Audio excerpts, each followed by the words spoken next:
প্রিয় BA, BSc এবং বিকমের first সেমিস্টারের ছাত্রছাত্রীরা, আজকে আমি যে বিষয় নিয়ে আলোচনা করব সেটি হচ্ছে তোমাদের যাদের এনভায়রনমেন্টাল স্টাডিজ রয়েছে, আবশ্যিক পরিবেশবিদ্যা। এই আবশ্যিক পরিবেশবিদ্যা থেকে তোমাদের এটি তোমরা জানো 50 নম্বরে তোমাদের কম্পালসারি পরীক্ষা দিতে হবে।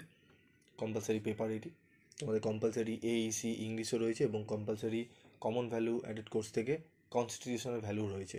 50-50 করে পরীক্ষা হবে। তো ইএনভিএস এই 50 নম্বর পরীক্ষা তোমাদের কোশ্চেন প্যাটার্ন চেঞ্জ হয়েছে, তোমরা জানো। আমি প্রিভিয়াস ভিডিওগুলোতে আলোচনা করে দিয়েছি কোশ্চেন প্যাটার্ন এবং তোমাদের গুরুত্বপূর্ণ প্রশ্নগুলো প্রথম অধ্যায় দ্বিতীয় অধ্যায় অনুযায়ী আমি তোমাদের দিয়ে দিচ্ছি, সেগুলো তোমরা এক এক করে করছো। তো আজকের এই ভিডিওতে আমি তৃতীয় অধ্যায় থেকে কী কী প্রশ্ন তোমরা গুরুত্বপূর্ণ পড়বে সেগুলো নিয়ে আলোচনা করব। তো ভিডিওটি প্রথম থেকে শেষ পর্যন্ত মনোযোগ সহকারে শোনো এবং ভিডিওতে বলা প্রত্যেকটি প্রশ্ন গুরুত্ব সহকারে তোমরা খাতায় নোট ডাউন করে অনুশীলন করতে থাকো।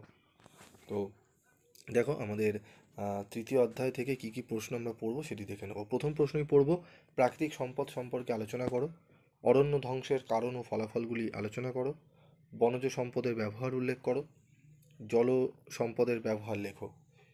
ভৌম জলের অতিরিক্ত ব্যবহারের প্রভাব আলোচনা করো। শক্তি সম্পদ কী? পুনর্ভব শক্তি ও অপুনর্ভব শক্তি সম্পদ সম্পর্কে ধারণা দাও। ভূমি সম্পদ কী? ভূমি ক্ষয়ের কারণগুলি লেখো। মৃত্তিকা ক্ষয় কী? মাটির ক্ষয়রোধের উপায়গুলি লেখো। এই 8টি প্রশ্ন তোমরা গুরুত্ব সহকারে তোমাদের পড়তে হবে। এই 8টি প্রশ্ন যদি গুরুত্ব সহকারে তোমরা রেডি করো, তাহলে এখান থেকে প্রশ্ন তোমরা 5 নম্বরে একটি কমন পেয়ে যাবে। তোমরা দেখে নাও কী কী প্রশ্ন, একবার চোখ বুলিয়ে নাও। প্রাকৃতিক সম্পদ সম্পর্কে আলোচনা করো। অরণ্য ধ্বংসের কারণ ও ফলাফলগুলি আলোচনা করো। বনজ সম্পদের ব্যবহারগুলি উল্লেখ করো। জল সম্পদের ব্যবহার লেখো। ভৌম জলের অতিরিক্ত ব্যবহারের প্রভাব আলোচনা করো। শক্তি সম্পদ কী? পুনর্ভব শক্তি অপুনর্ভব শক্তির সম্পদ সম্পর্কে ধারণা দাও। ভূমি সম্পদ কী? ভূমি ক্ষয়ের কারণগুলি লেখো। মৃত্তিকা ক্ষয় কী? মাটির ক্ষয়রোধের কারণ উপায়গুলি লেখো। এই 8টি প্রশ্ন তোমরা যদি ভালো করে নাও, এখান থেকে 5 নম্বরে 2টি কি একটি প্রশ্ন তোমরা কমন পেয়ে যাবে।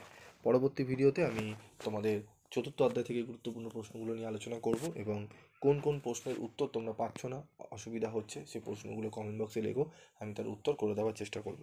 আজকের মতো এটুকুই, দেখা হচ্ছে পরবর্তী ভিডিও ক্লাসে। সকলে ভালো থাকবে, সুস্থ থাকবে।